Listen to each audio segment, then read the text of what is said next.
Yesterday, I was reading in the Bible and stumbled on a random verse, 2 Corinthians 3, verse 17, which I quoted during liturgy yesterday. Now the Lord is the Spirit, and wherever the Spirit of the Lord is, there is freedom.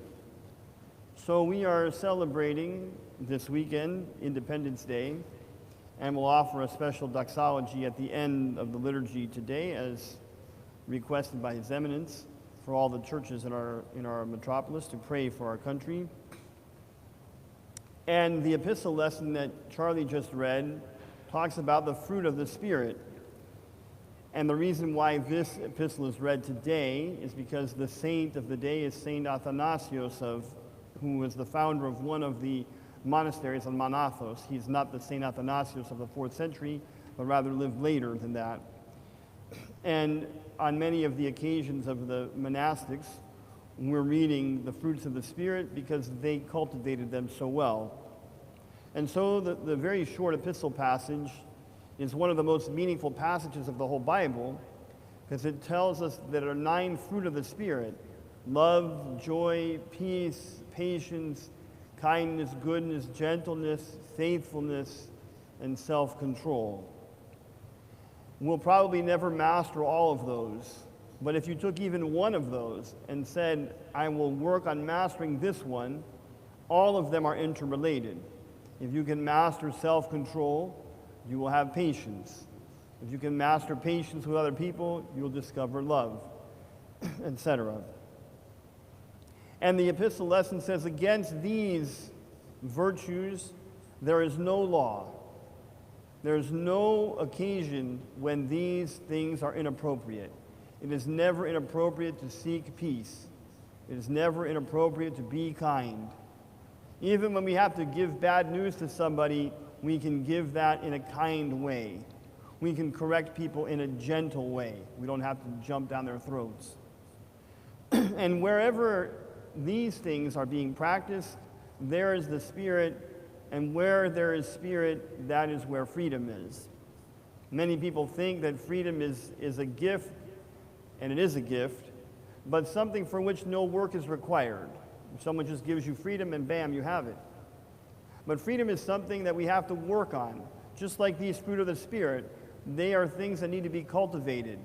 When you're working a garden, you don't just plant the garden one time and then it's there for all time. You plant the seeds, you water them, you have to pull the weeds periodically. Sometimes you have to even cut the trees back so that they can come with even greater beauty and greater fruit.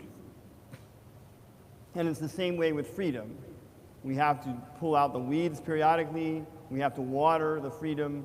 We have to sometimes prune what we have so that it can come back in an even greater way. The gospel lesson is also one of my favorite gospel lessons. I think it's because of the way that the centurion speaks with authority. That I say to one soldier, come, and he comes, and to another, go, and he goes, and then to my servant, do this, and he does it. And I feel like many times that's my life as a priest. That the metropolitan says, come, and I come, and go, and do this, and I do it. So I'm under authority. At the same time that I'm over the church as the pastor of this parish. So the centurion is in between. He is commander of 100 soldiers, but he's also under the authority of the Roman governor. The centurions were not nice people. They would beat up and abuse the people over whom they were ruling. And they would also beat up and abuse their own soldiers. If you watch a movie like The Passion of the Christ, you see the centurion not only ordering the soldiers to whip and hurt the Lord, but you see the soldiers whipping other soldiers. So this was not a very kind person. And yet, when he encountered Jesus and he knew that his servant was sick, there was something in him that had, number 1, compassion, and number 2, faith. He saw Jesus all of a sudden as someone greater than himself, that he wasn't the be-all and end-all of his world, that he found and he believed in someone that was greater than him. He also believed that Christ could do something for the least of his servants. The person who was sick was not his top lieutenant, his top officer, but his servant. And not only did he have compassion for the servant and some respect for Christ, he had a faith that when he addressed Christ, he said, I don't even want you to come to my house. I'm not worthy to have you come under my roof. Just say a word and my servant will be healed. And that is a mark of faith, and Christ recognized that. Here was the Gentile centurion in the middle of Jewish territory, and he said, I didn't find faith like this among my own people. This is a great example of faith that you have set.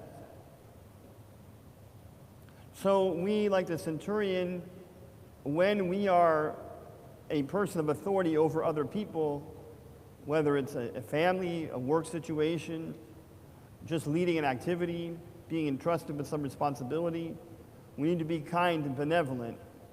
We also have to remember that no matter how high we may go on the authority scale, that we are people under authority, and the highest authority in our lives is the Lord. And we have to put faith in Christ that his words and his actions can lead us to healing. I know that many of us are tired. I know people that are at home are tired from watching at home. I've talked to a brother priest a couple times a week, and we talk about how tired we are of this whole situation. And many of us are wondering, where is God and when is relief coming? If we knew exactly when relief was coming, if we knew exactly when and how everything would play out, there would be no faith involved.